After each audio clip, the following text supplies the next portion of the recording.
Les managers qui sont capables de piloter par gros temps sont en général ceux qui marquent le plus l'histoire d'une entreprise. Au moment où les risques s'amplifient, où le bateau prend l'eau, il faut acter un virage stratégique à 180 degrés.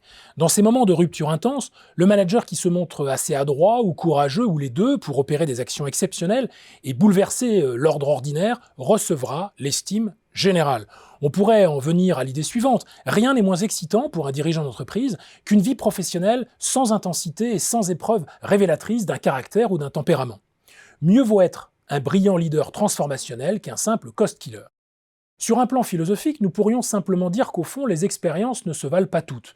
Il faudrait distinguer celles qui nous révèlent le fond des choses, la nature ultime de la réalité, des expériences pratiques, celles de tous les jours, qui ne feraient que nous maintenir dans un régime d'apparence. Les expériences extraordinaires sont rares, mais ce sont celles qui donnent le prix aux choses et révèlent de nouveaux horizons aussi excitants que possible.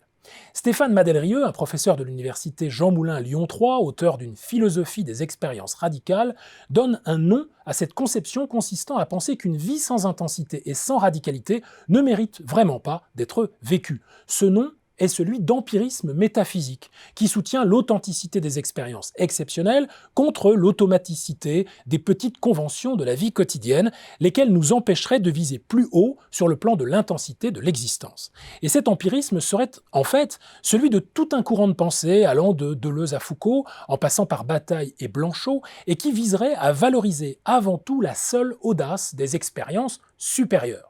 Toutefois, l'auteur décrit ses apologies des expériences limites pour tenter d'en comprendre les ressorts. Selon lui, cette tendance s'expliquerait par le prestige dont jouissent, notamment aux yeux des intellectuels, les tendances politiques, révolutionnaires ou contestataires, mais aussi du fait qu'en France, dans le champ philosophique, s'installe volontiers une logique de la surenchère, où chaque auteur est tenu de se distinguer des autres en les dépassant.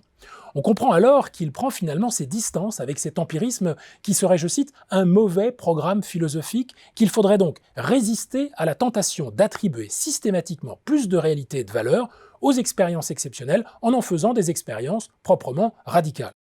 En management, nous comprenons bien ce qui est analysé ici. Bien manager dans les temps ordinaires n'a pas moins de valeur ou de réalité que de manager dans les temps extraordinaires. Et même si nous sommes tentés de croire que seules les actions extraordinaires et intenses sont efficaces, qu'elles seules attirent notre attention, qu'elles seules, croit-on, nous entraînent vers un avenir meilleur, force est de constater qu'il s'agit pourtant d'un mauvais programme de management. Il arrive parfois, en temps ordinaire, que la recherche de vertiges sensationnels, des acquisitions brillantes et des lancements impétueux soit parmi les pires options possibles.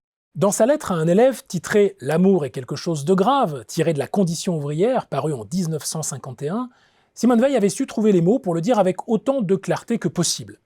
Si vous persistez à avoir pour principal objectif de connaître toutes les sensations possibles, vous n'irez pas loin.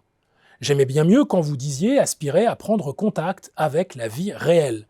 Vous croyez peut-être que c'est la même chose, en fait, c'est juste le contraire. Car la réalité de la vie, ce n'est pas la sensation, c'est l'activité. J'entends l'activité et dans la pensée et dans l'action.